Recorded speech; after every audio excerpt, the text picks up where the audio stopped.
Okay, so I'm going to do my normal introduction and we'll basically just take it from there. Here we go. We're all ready? Yep. As ready as we're going to be. Okay. Hi, I'm Tyson Franklin and welcome to this week's episode of the Podiatry Legends podcast. Podcast designed to help you feel, see and think differently about the podiatry profession.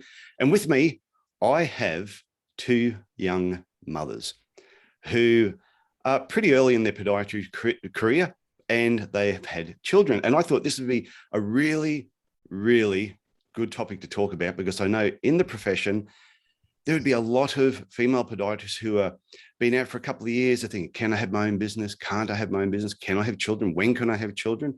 So I thought it'd be really good to get people on while the wounds are still fresh. Well, it's all fresh in your mind, because sometimes you can ask people questions 10 years after the fact, and they will tell you what they believe is the truth. But I reckon when it's raw, it's the best. So with me today is Tahlia Tilbrook, or do I go by Tahlia North? North is what I practice under.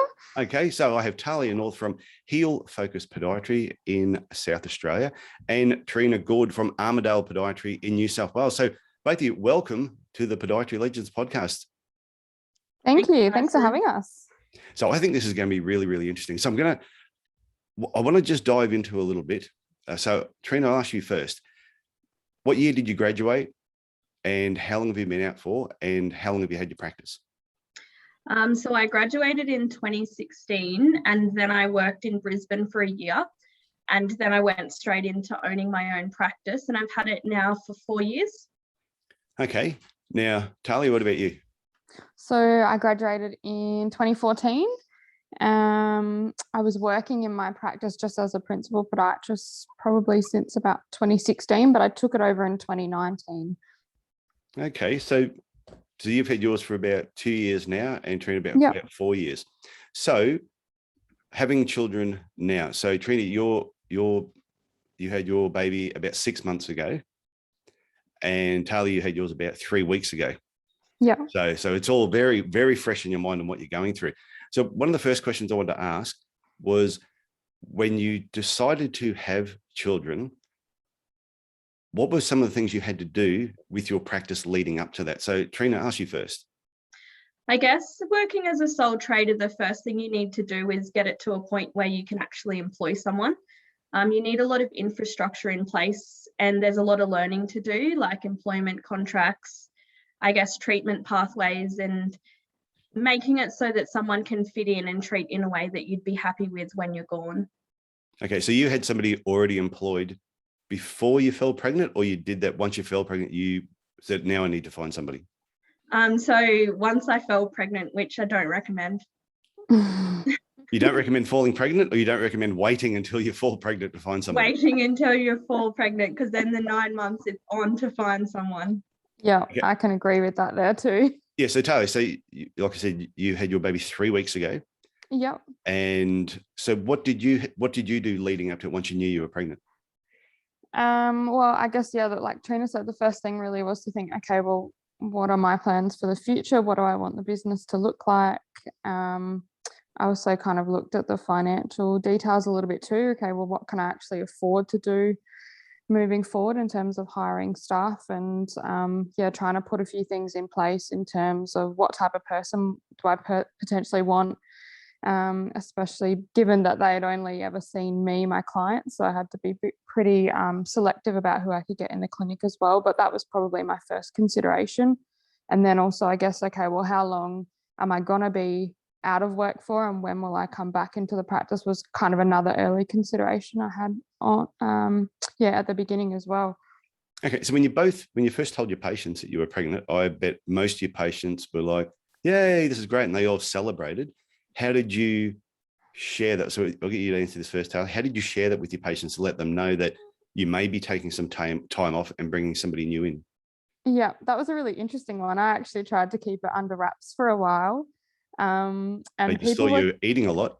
Yeah, people were coming in and making little comments. How are you going? I could feel lots of people looking at my stomach and things like that. But yeah, I guess just and that was quite tricky for me too, because I'm quite a private person. So sharing that information I found quite challenging. And I guess I was worried too, because I was, these people have been seeing me for years and years and years, and then I'm the only podiatrist that works there, and then all of a sudden I'm pregnant, and there's a case of, oh, that's great news that you're pregnant, they're very excited for you, but where are you going, and who's going to look after our feet? So yeah, I just kind of tried to work it in the conversation and make a bit of a joke about things. And most people were pretty good, actually. I found the good majority of people were quite supportive. There were certainly those questions of, oh, who's going to take your place, which was quite challenging to navigate early on when I didn't really know who was taking my place. But yeah, I just tried to fill them, with confidence about who was coming in, even though I didn't have someone at that point. But yeah, most of them were pretty good, which was good. Okay. Trina, what about you? I'm pretty similar to Tahlia. So I had 4 months to go before I found my podiatrist. And I think people were happy, but the first reaction was worry, like, where are we going to find a podiatrist? Especially in a regional town, there's not that many podiatrists. The other clinics have closed books.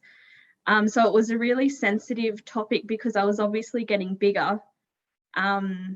But yeah, I had to touch it really carefully. I mean, you're saying getting bigger, the practice was getting bigger, or you were getting bigger? Both. Both?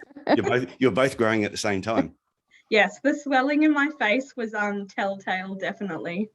So with leading up to it, like you said, it was 4 months out before you found someone. Did either of you have a thought of, what am I going to do if I don't find a locum, if I don't find another podiatrist to work with me? So Trina, I'll let you answer that first. Yeah, it was quite stressful, and especially being my first baby, I had thoughts of maybe I could just take 4 weeks, which now looking back, that's absolutely crazy talk. Yeah. But why is it crazy talk? Because there's no way I could have went back to feet after 4 weeks. Now I'm 5 months in and I'm still not back on the feet. So anyway,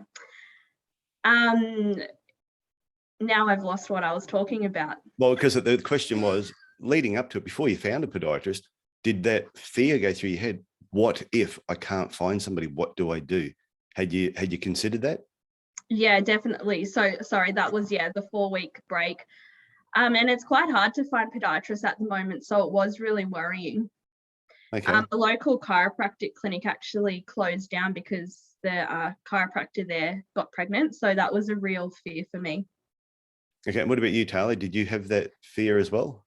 Yeah, absolutely. It was very stressful, probably from the beginning point, what's going to happen to this business that I've been putting so much hard work into. What happens if I can't find anyone? My husband was very, it'll all work out, but I certainly carried that worry most days. And yeah, it was very stressful. I kind of did have the attitude, look, I will need to do what needs to be done, and if I can't find anyone, I guess we'll just have to roll with it. And my husband will have to take time off work and I'll have to go back to work. But probably where I am almost 3 weeks having a baby now, not very realistic to have that kind of thought process. There's no way that I would have been able to go back to work if I had to so early on, especially given feeding and things like that. It's often quite unpredictable at the moment. There's a locum agency in Adelaide, Podiatry Services SA, who's and her name's Mab. She's really good at finding podiatrists for practices. So I did always have that option if I didn't find anyone. Luckily, I was able to find a couple of podiatrists for my practice, but there was always that backup option as well. And I had kind of early on looked at that from a few different angles too. So okay, had a few different options. And the other thing too, I think if there's any male podiatrists that are listening to this, I think it's just really good to understand what our female counterparts are actually going through. Because like recently I had my grandson living with me for 6 weeks, and my God, like he's 21 months old. I had him with me for 6 weeks, and it's just a never ending job. The only time you get a break is when they're asleep. And even that is unpredictable. So I can just imagine having to feel like you're going to put your career on hold for a certain period of time and then figure out what you're sort of going to do. So Trina, for you, if you could do anything differently leading up to, from what you've learned so far, would you do anything differently? Yeah, I guess maybe I'm a little bit of a control freak. So I didn't hand over those higher admin tasks like payroll. And so in the first 2 weeks, I was in my hospital bed doing like on zero, doing payroll, not being able to stand up. And that was a lot of stress. And I think I was crying while I was paying people. So I wish I delegated more, maybe in the 2 months before I left, so that I could just monitor that it was going smoothly and then have no worries when I was actually off. Okay. What about you, Tahlia? Yeah, I can definitely echo that. Make sure you have your systems in place. I definitely can be a bit of a control freak too. I mean, the business has been my first baby for a while now, so I'm definitely handing things on to admin.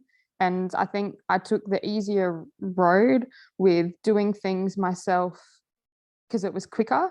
So I think sometimes just taking a step back and making sure that, okay, I've got a receptionist, and getting her to do things and making sure that I've got that set up properly. That'd be one thing that I would do earlier. And the other thing is hire early. I was listening to Carly's podcast on Podiatry Legends, and she said that she hired someone quite early on, knowing that she wanted to have a family. And I think that's a really important point, because in hindsight, I definitely would have looked earlier rather than leaving it later. I kind of thought, right, well, I'll work as far as I can and then I'll get someone. I think it would have been better to get someone, kind of nut out a few teething issues, and then you get to introduce that podiatrist to your client list early on too, so they get a bit of a feel for them. That's definitely something I should have done earlier. I mean, COVID didn't really help with that as well. No, not at all. With the business being very up and down, and it's hard, as Trina said, to hire people at the moment. But yeah, definitely getting a podiatrist on board earlier rather than later. And I think a lot of podiatrists, when they have their practices, they wait until they're so busy before they think about employing somebody. And then when they do employ somebody, I just feel they employ too late. So by the time they do employ someone, they're so busy in the business, they then don't have time. They haven't put systems together. They haven't trained anybody. And it's hard to do the training because they're so busy seeing patients themselves. So I think that's a really good point, to probably employ earlier than what you think you need to. And I reckon just let the numbers help you decide that. When your business gets to a point where you feel, I think it's now good enough that I could employ someone and I'm not going to be out on the street, that's when you should really start looking for somebody. So cash flow wise, once you knew you were pregnant, did you become a little bit more frugal with your money and start thinking, oh, I need to make sure I keep putting some aside, so that if I can't find somebody, or if things don't work out, or if somebody leaves, I've got the cash flow behind me? Did you have a good cash flow leading up to it? Yeah, look, I've always been a bit conservative with the funds anyway, just putting money aside. I've got a really good accountant, so he taught me some good lessons early on. Definitely more frugal moving forward, because I knew I would have a lot more expenses. And obviously knew that I wouldn't be able to draw from the business as much with those expenses. So yeah, definitely a consideration. Okay, what about you, Trina? I think that in a weird way, COVID was really good timing for me, because I don't think I knew how much of a buffer a business needed until COVID hit, and there was a lot of uncertainty.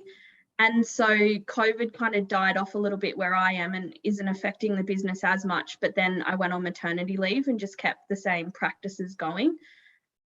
So that was a blessing in disguise. Okay. Did you feel any pressure? Because I have heard women talk about this pressure from family and just society in general about you should be at home more and not be at the clinic. Has that, Tahlia's nodding, so I'll let you go first. Yeah, definitely. Lots of feedback from clients, or should you still be working? I worked up until 38 weeks, I think, not full time, of course, but I was still seeing a client at 38 weeks. Should you still be working? Even little comments about, when are you coming back to work? Should you be coming back to work that early? The other thing that I also found too, I went quite late. So I had my daughter at 41 weeks. And in that whole time, I was still going back to work, doing lots of different admin things. So lots of people were seeing me saying, God, are you still here? What are you doing? You're meant to be on maternity leave. We kept waiting for it to drop. Everyone kept waiting. When's it going to come? We thought by the time you have it, it's going to be graduated from high school. I know. And it was just like a running thing. Like, I'm not going to say good luck to you because I've seen you about 5 times since the last time I said good luck. Lots of people were seeing me still in the practice. So lots of little feedback. And I almost felt bad about being at the practice. One of the challenges that we still have is we do our instrument sterilisation off-site. So myself and my husband do that. So we're continuously running back to the clinic, changing over our instruments and things like that. So we're in the clinic quite a lot at the moment, which isn't ideal. But yeah, you do get a bit of guilt around that and a bit of feedback from people. They'll certainly tell you whether they think, what you're doing is right or not. So yeah, don't you love people's opinions? You don't even ask for it and they'll give it to you anyway. Absolutely. Yeah. Well, they say that's one of the joys of work. The two things everyone has, a butthole and an opinion. Well, and they're always prepared to give you their opinion. So Trina, what about you? Did you feel any pressure from anyone? Yeah, lots of pressure. So while I was pregnant, I think the reality of a day in the life of a podiatrist is if you're seeing a different person every 30 minutes, one person might say, it's a shame that kids don't have parents at home these days, and you feel like that's a real stab at you. And then the next patient would say something about, you should come back to work, you shouldn't stay home and be lazy. And so it becomes a real mind game, especially when you're sort of getting to the end and really tired. And I think going back now, so I'm 6 months and I've gone back 2 days a week just recently.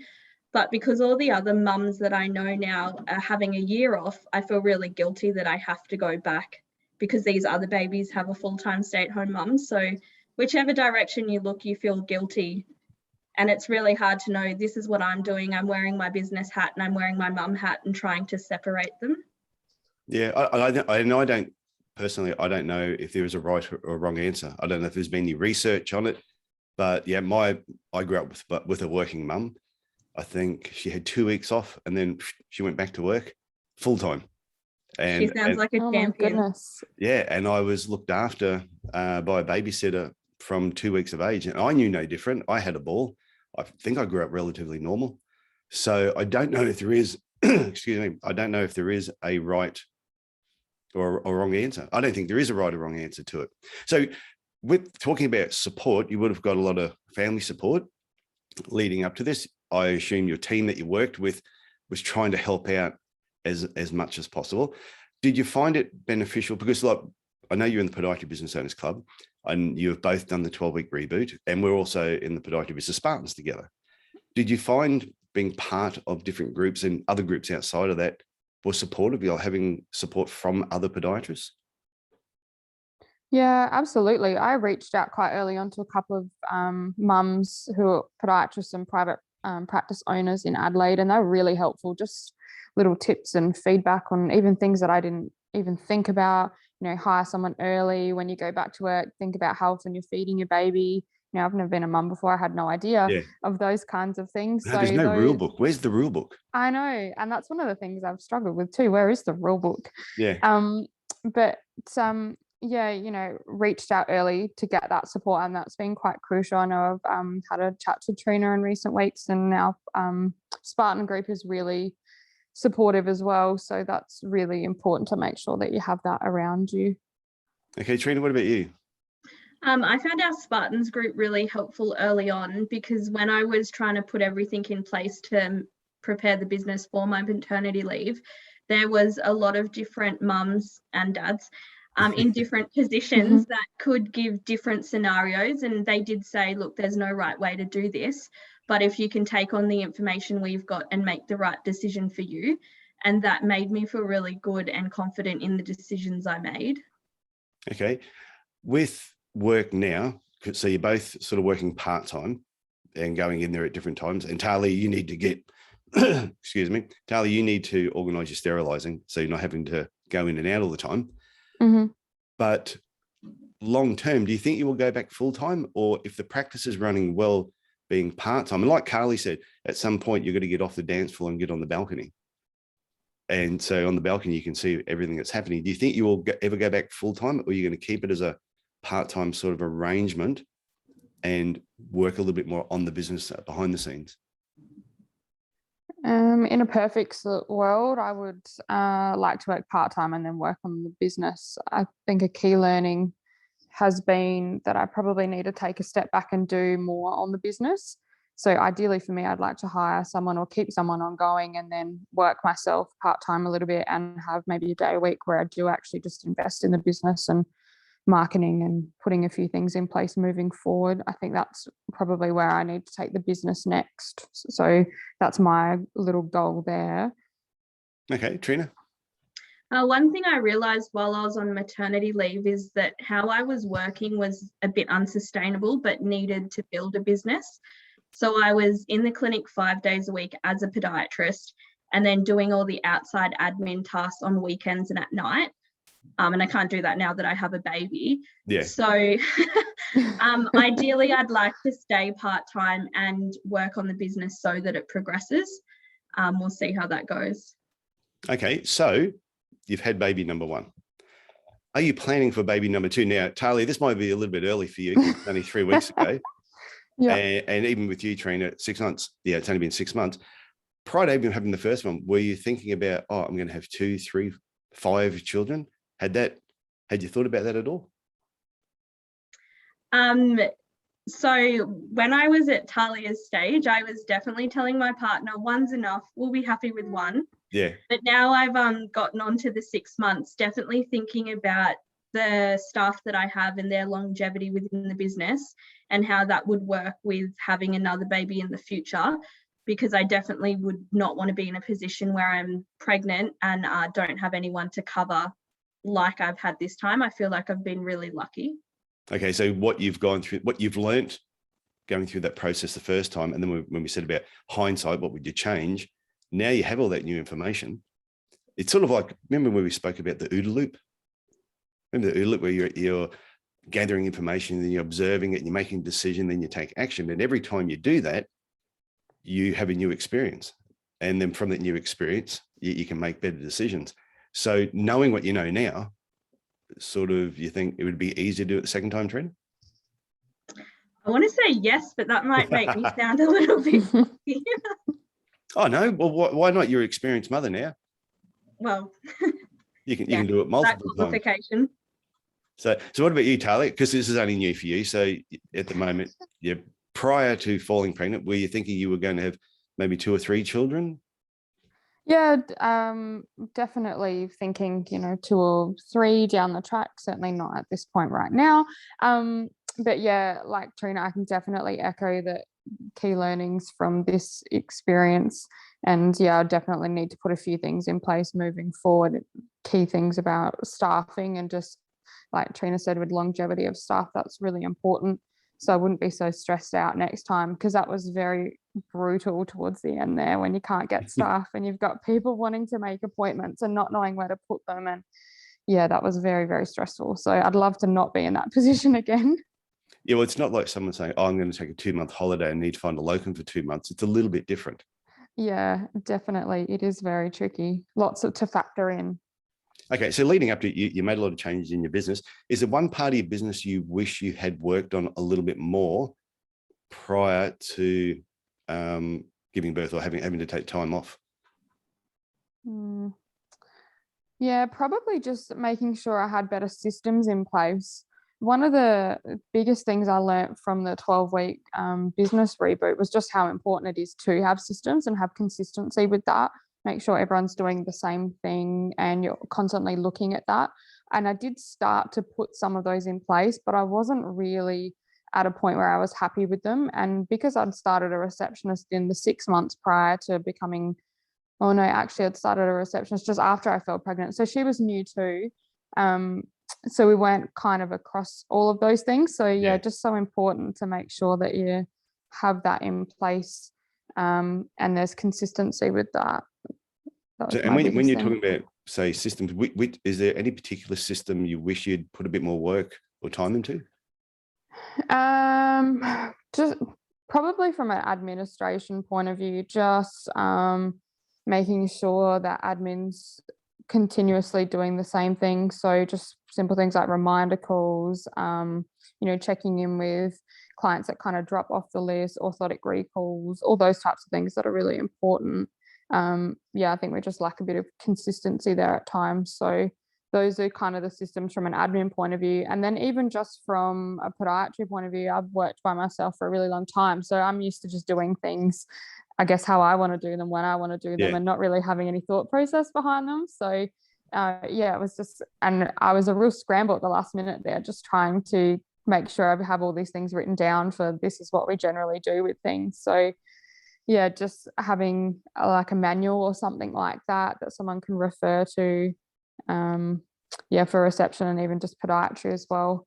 That's something that I would make sure that I had, and is always a work in progress, but that would have been really important from a system point of view to have in place, because I have had quite a few questions, even while I'm on mat leave, in the first couple of weeks, being like, oh, what do we do here, or how do you do this? And probably a learning for next time would be, okay, make sure that you think of how you do all these things, because if you are hiring someone and you wait right to the last point, which is what I had to do, because I couldn't really hire anyone early on, you need to make sure that you think of those things. Otherwise, you'll be in the position where I'm in now, where people are asking you how to do something. Whereas if I had that system in place, it would have been able to rectify that early on. So, yeah, it's important, because like the current Reboot group I'm working through at the moment, we've just gone past the creating treatment journeys. And a person comes in, say, with this particular problem, and how do you treat that person over a period of a couple of weeks, a couple of months, whatever the problem is. And it's surprising, as everybody's doing it, they're all going, oh my God, how would I ever teach this to somebody else? Because they've overcomplicated everything. And then when it gets really complicated, they realize it's really, really hard to teach something when it's really complicated. So they're actually, once they look at it, they're going, yeah, I really need to simplify this and not have so many options. Yeah, after each stage of the treatment process. So, so Trina, what about you? Was there an area that you wish you'd worked on a bit more, or a system you wish you'd worked on a bit harder? Yeah, I wish that when I'd started the business and still had a lot of gaps in my appointment book, I'd sat down and written word for word how to do absolutely everything that you could do in the clinic, because my receptionist also started 6 months before I went on leave.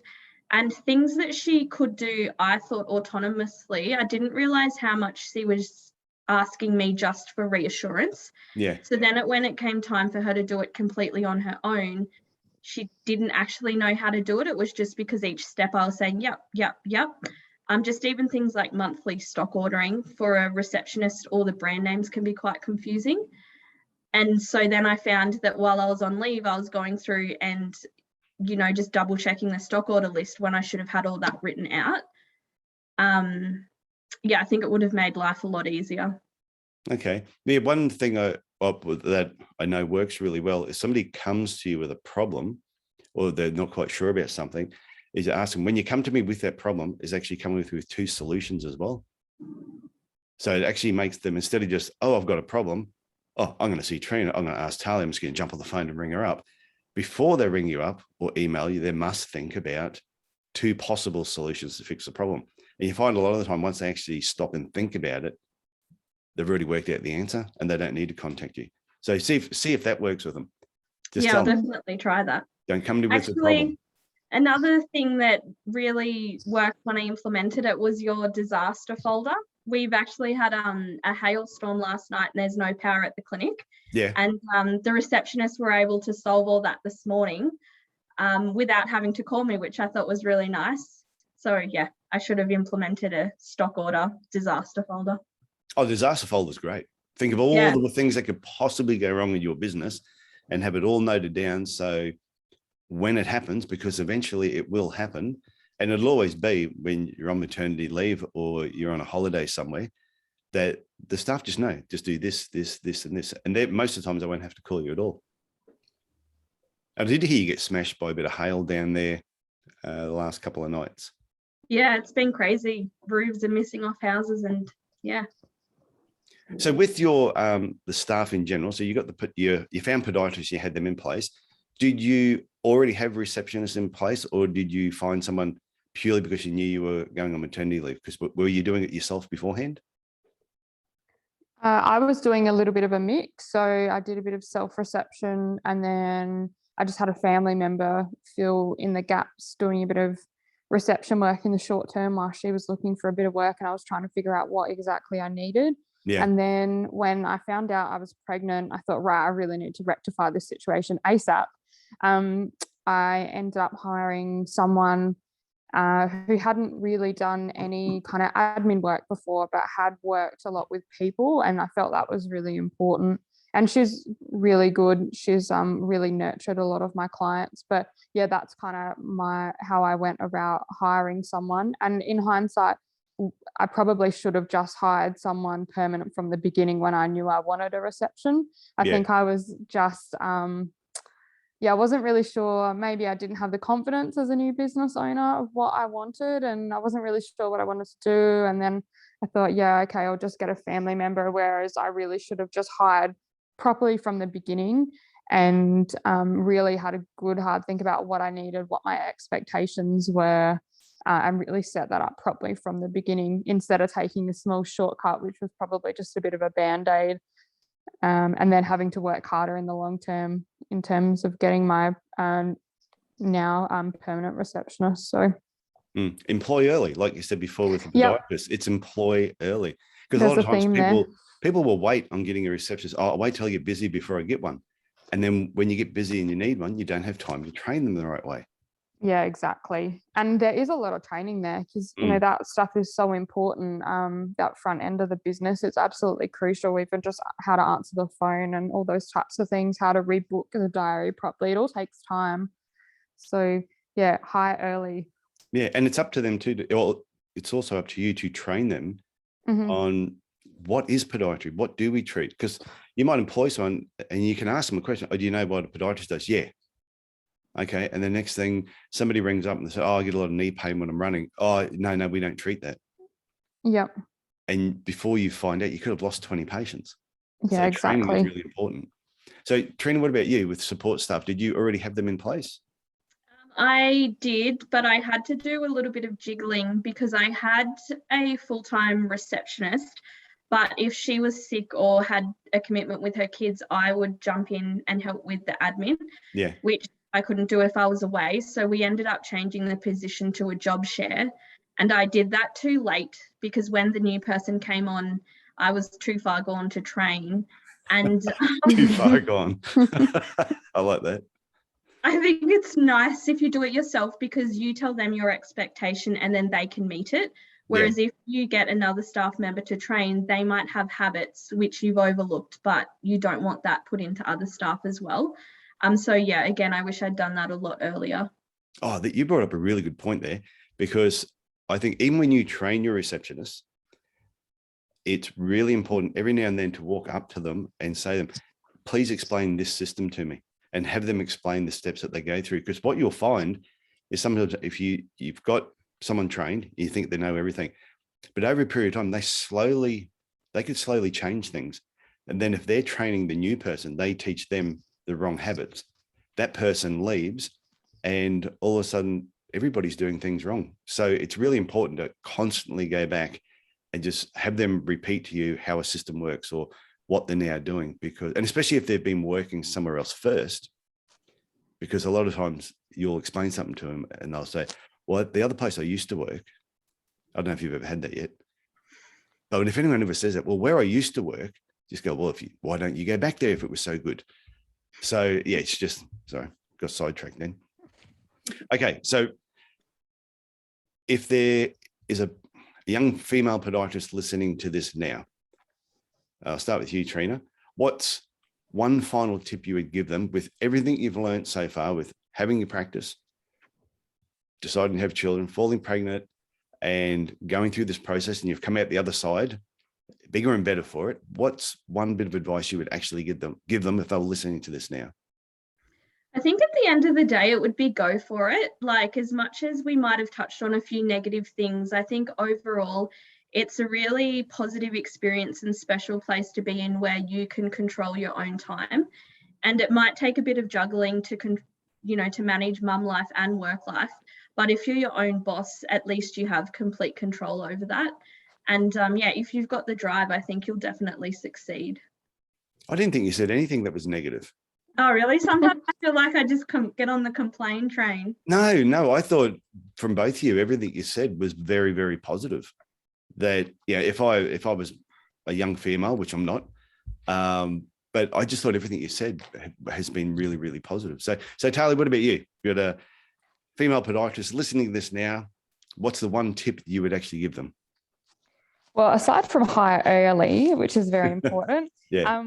yeah, it is possible. You can do it all. I mean, I'm very early in the piece here, but yeah, you can. Why can't you have a business and be a mum and have a good home life balance? You can do it all. You just got to put a few things in place and think about what you need moving forward and what's going to work for you. I think for all the negative feedback not the negative feedback that I heard from patients, but just the little bits and feedback. I had one client that said to me, "Oh, that's such great news. You can do it in this day and age. Women can do it all. Women can do business. Women can be mums. They can basically do it all." And I think that's such an important take home, because we can. And like Trina said, the best thing about, I guess, having a business is that you're in control and you've got flexibility on your side. When I go back to work in January, I can pick my own hours. I can work as little or as much as I want to on any given day. I can kind of set my own schedule for what I need. So yeah, just go for it. You can do it. I think that is awesome advice. So Trina and Tahlia, I want to thank you both for coming on the Podiatry Legends podcast, sharing this is wisdom. This is what this is, because it's as you go through new experiences, you are now wise people that you can actually share this knowledge. So if anybody wanted to reach out and connect with you to ask any questions about anything, what's the best way of doing it? So Tahlia, you first. Probably the best way to get in touch with me at the moment would be via email. So it's just Tahlia, Tahlia at healfocuspodiatry.com.au. Heal spelled Heal, not Heel. Yeah, I'll have it. I can give you those details, Tyson. Yeah, no, I'll have it in the show notes. I've got it all right here in front of me. So Trina, what about you? If somebody wanted to reach out and ask you any questions, is there a good way of getting hold of you? Yeah, definitely email as well. And don't be shy to reach out, because I think it's something we're both really passionate about helping. Yeah. Just reach out. Yep. Ask any questions. Yeah. And there should be, I'm surprised, maybe I don't know about it, but there should be like a podiatry mothers group of people who are going through it, and create a Facebook. You guys can create a Facebook page and encourage young mothers to come on there and talk about their experiences and support each other through that process. And it's not a place where you've got people coming in trying to sell you to do a course or do anything else. It's really just a support group, because I think you could learn a lot from each other. So there's a task for both of you to do in all your spare time. We've got lots of it at the moment, don't we? Okay, guys, that was terrible. Okay, guys. Okay, Trina and Tahlia. So thank you for coming on the Podiatry Legends podcast. And I will be talking again very soon. I know that for sure. Okay, so I'll talk to you later. Thanks, Tyson. Thanks, guys.